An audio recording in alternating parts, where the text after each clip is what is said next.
In this lecture, we talk about the relationship between idempotents in the ring and the connectedness of the topological space spec R of that ring. So idempotent is E square is equal to E for E in R. So if you have such a relationship for an element in the ring, that is called an idempotent element. So 0 and 1 of the ring are idempotents of the ring, and they are called trivial idempotents. So we are going to work with non-trivial idempotents, that is not 0 and 1. So any non-trivial idempotent, it is contained in a maximal ideal. So you take some non-trivial idempotent, see the ideal generated by it, and that ideal will be contained in some maximal ideals. And maximal ideals are prime, so non-trivial idempotent therefore lies within a prime ideal. Now there are two idempotents, say E and E prime, and these two idempotents are called orthogonal if E prime is 0, and they are called complete if E plus E prime is equal to 1. So again, recall the definition of these V of an ideal A of the ring. So this A is an ideal in the ring R. So V of A, this is considered as a closed set. This is a set of all prime ideals of the ring spec R such that this A lies within those prime ideals. So there could be many such prime ideals which contain this ideal A. So D of H is just the set of all prime ideals of spec R such that H does not lie within these prime ideals. So these are closed sets and these are open sets.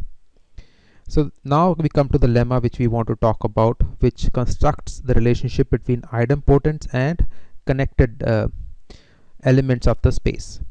So a topological space spec R is disconnected if and only if this ring R contains a non-trivial idempotent E, in which case you can say the spec of R can be written as disjoint union of two sets. So these sets are both open and closed. One set is D of E, just like here, and the other set is D of 1 minus E. So this is what we have to show. So first we will start with the non-trivial idempotent and show that the space splits in two parts, and this is easy to show.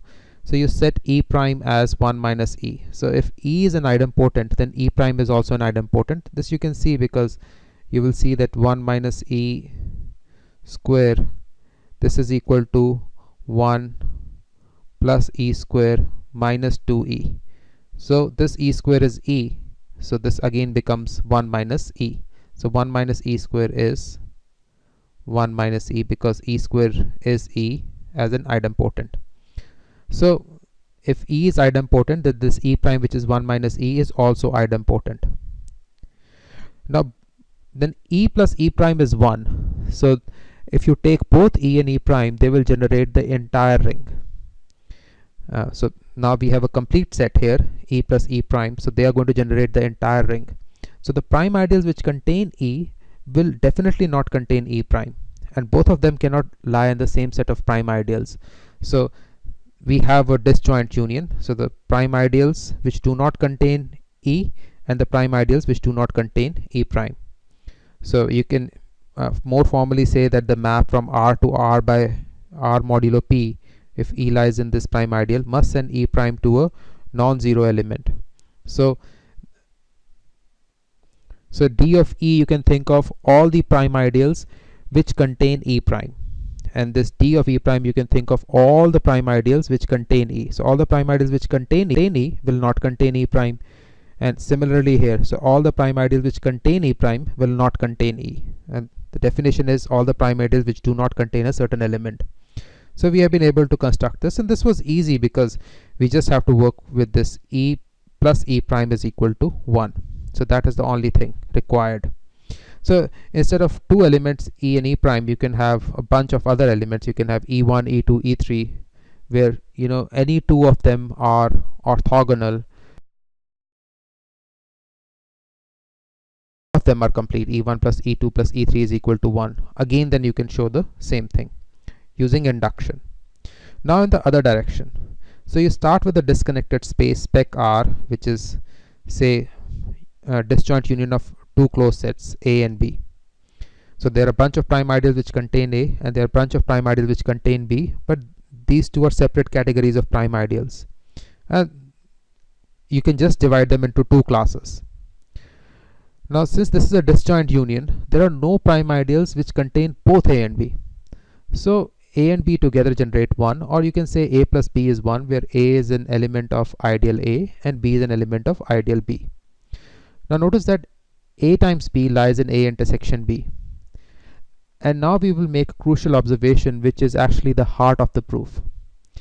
Now this product AB is contained within all prime ideals. So if there is an element which is contained within the intersection of all prime ideals of a ring, then that element is nilpotent. So this is an important fact. If an element is contained within the intersection of all prime ideals of the ring, then that element is a nilpotent. So therefore this is nilpotent. So there is some m lying in integers or positive integers such that ABM is 0. So this is the important fact, and everything will just pop out because of this. Now notice that if a prime ideal contains A to the power of m, then it will have to contain A. Similarly, if a prime ideal contains B to the power of m, it will have to contain B. So therefore again, none of the prime ideals will contain both A to the power of m and B to the power of m, because they cannot contain both A and B. So therefore this A to the power of m and B to the power of m, both of them together will again generate 1. Just like A plus B was 1, this has to be 1.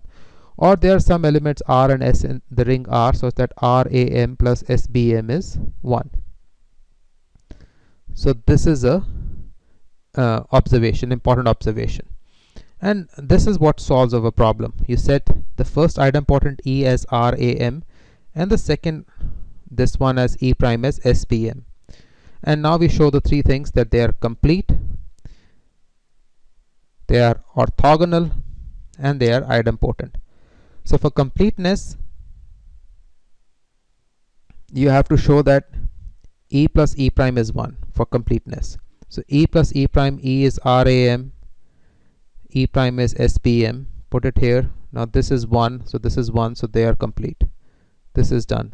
Now we have to show E prime is 0. They are orthogonal. So you put RAM and SBM together, and then RS ABM. Now this ABM is 0 from here, so this becomes 0. So they are orthogonal. And third is that we have to show that they are idempotent. So E square, so this is RAM square. You can write it as RAM times 1 minus SBM from this equation, because RAM is again 1 minus SBM. So you know that this product of RAM and SBM will be 0. So this times this will be 0. So only thing left is multiplication by 1. You get RAM. Now E prime square would also be 0, because E prime square is nothing but 1 minus E square. And this we have shown that 1 minus E square is an idempotent if E is an idempotent here. So 1 minus E is an idempotent if E is an idempotent. So this is also done. So notice that all the prime ideals which contain this ideal A will obviously contain this RAM. Similarly here, all the prime ideals which contain B will obviously contain this SBM. After all, this RAM will lie in ideal A. SBM will lie in ideal B, because A lies in A and B lies in B. But we have this VA intersection VB is just the null set here. Similarly, this RAM and SBM is also the null set, because they also generate 1, and we have a disconnected space. So what we get is that VA is this VRAM and VB is VSBM, and this is what we were looking for. We were looking for an idempotent here E, and looking for an idempotent here E prime. So we have constructed here, we have written here as VE and VE prime, but these are both open and closed sets, so it really doesn't matter. So we have seen now that how idempotents or presence of idempotents makes the space disconnected into different components. So instead of just two idempotents, we can actually consider a set of idempotents, say E1, E2, E3, E4, and so on to say En.